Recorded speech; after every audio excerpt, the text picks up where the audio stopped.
Welcome to A Healing Moment with Dr. Desakajosflo. This is that part of the day where you just need a little help. This is that part of the day where you say, you know what? I need a little encouragement. This is that part of the day when you say, you know what? I need to know it's okay not to be okay. Today's topic is trauma colliding with your faith.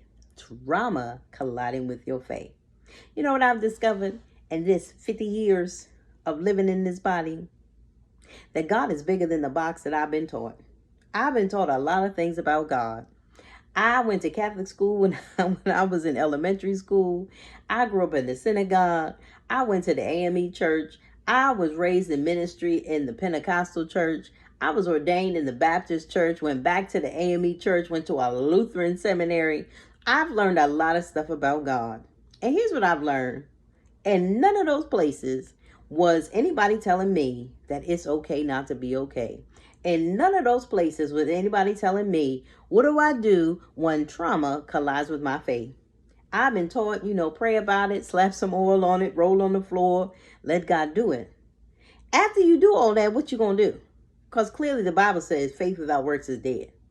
And so after I've done all of that, now what? Because I still got to go home to the pain. I still got to go home to the chaos. I still got to go home to what happens in this house stays in this house. So what do you do when trauma collides with your faith? There's no framework. There's no taught framework of how to really manage that. This pandemic has lifted the covers off of a lot of people who are not okay. Not okay. People got anxiety, they got depression, they got suicidal ideation, they done put harmful behaviors in place. I'm telling you, people who've been married a long time, they use their job as a distraction so they don't have to deal with their spouse. They like, oh my God, chaplain, I didn't know I was married to this person. My kids drive me crazy. But you had all them kids. But guess what you did? You sent them to daycare. You sent them to the teachers. And now the teacher's like, oh no, partner. No, partner.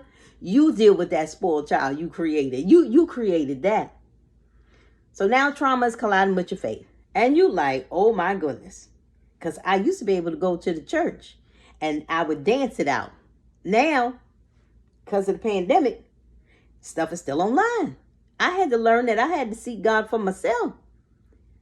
I didn't learn what to do when trauma collides with your faith. Well, let me tell you what you do when trauma collides with your faith. First of all, you got to talk about it. You got to find somebody you trust and say, baby, listen, I thought I had it all together. I'm not sleeping. I'm not eating. I don't have no internal peace. I don't know what I'm going to do. I need to talk to somebody because something ain't right.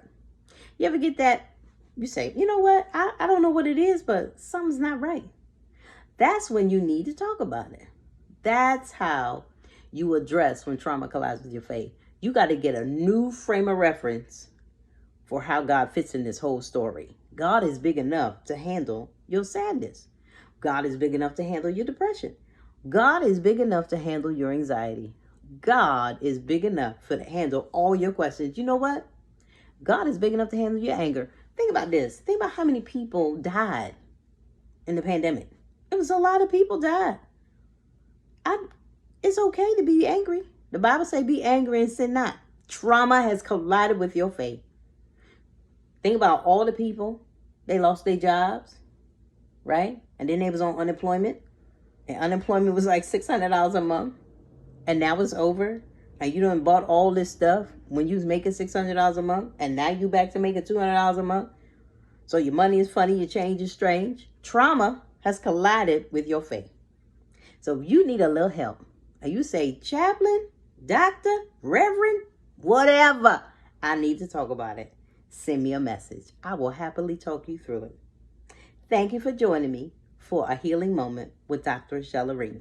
Until next time, be kind to yourself.